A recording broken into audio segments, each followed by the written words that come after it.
Lord అందరికీ వందనాలు తెలియజేస్తున్నాను. ఈరోజు దేవుడిచ్చినటువంటి వాగ్దానము ద్వితీయోపదేశ కాండము 28వ అధ్యాయము 12వ వచనంలో వ్రాయబడినట్టుగా, నువ్వు అనేక జనములకు అప్పిచ్చెదవు కానీ అప్పు చేయవు. చాలా చక్కని మాట కదా. ఈ రోజుల్లో ఎంతోమంది ఈ యొక్క మాటను బట్టి ఆదరించబడతారు. ఎందుకంటే అనేక మంది అప్పు చేసే స్థితిలోనే ఉన్నారు. దుష్టుడు అనేక మందిని ఆ యొక్క అప్పుల సమస్యలు ఊబిలోకి పెట్టి మనశ్శాంతి లేకుండా, సమాధానం లేకుండా, పొద్దున్న లేస్తే ఆందోళన, భయము, ఎవరు అప్పుల వాళ్ళు వచ్చి మనల్ని ఇబ్బంది పెడతారా, ఇరుకున పెడతారా అనే యొక్క శోధనలోనే ఉంటారు తప్పితే ఏ సమాధానం, ఏ సంతోషం ఉండదు. ఆర్థికంగా భయంకరమైన ఊబిలో కూరుకుపోయిన వారే ఎక్కువ మంది ఉంటున్నారు.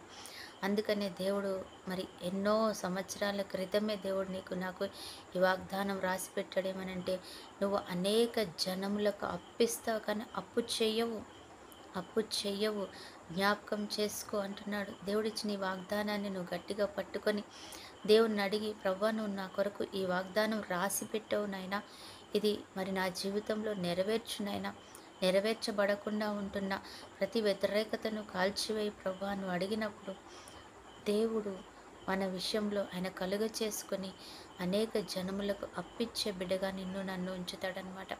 మరి అప్పు ఇచ్చే బిడ్డగా చేయాలంటే నీవు కొన్ని విషయాలలో ఆయన ఆజ్ఞలను పాటించే వారిగా ఉండాలి. ఏమని అంటే, నువ్వు దేవునికి ఇచ్చే స్థితిలో ఉండాలి.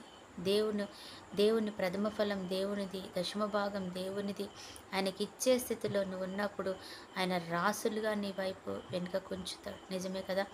బైబిల్ గ్రంథంలో రూతుని చూసినట్లయితే, దేవుడు ఏ యొక్క పొలములో అయితే పరిగె ఏరుకొని ఆమె దోసిళ్ళతో పట్టుకొని వాళ్ళని అడుక్కొని అందులో పొలంలో పరిగె వేరుకుంది.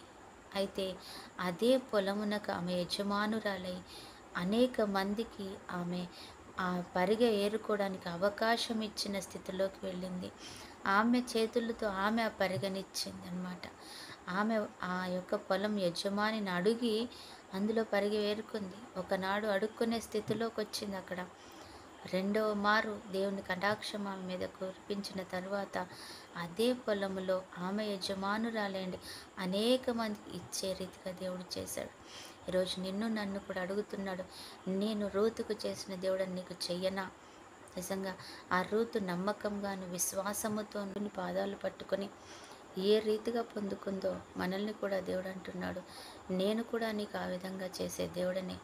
రూతుని ప్రేమించిన దేవుడు ఈరోజు నీతో నాతో కూడా అంటున్నాడు, నీవు కూడా అనేక మందికి ఇచ్చేదిగా ఉంటావు కానీ తీసుకునేవాడివిగా, ఒకరు చేయి చాపి వారి యొద్ద నుంచి తీసుకునే స్థితిలో ఉంచాను, అనేక మందికి ఇచ్చే స్థితిలో నేను ఉంచుతాను అంటున్నాడు.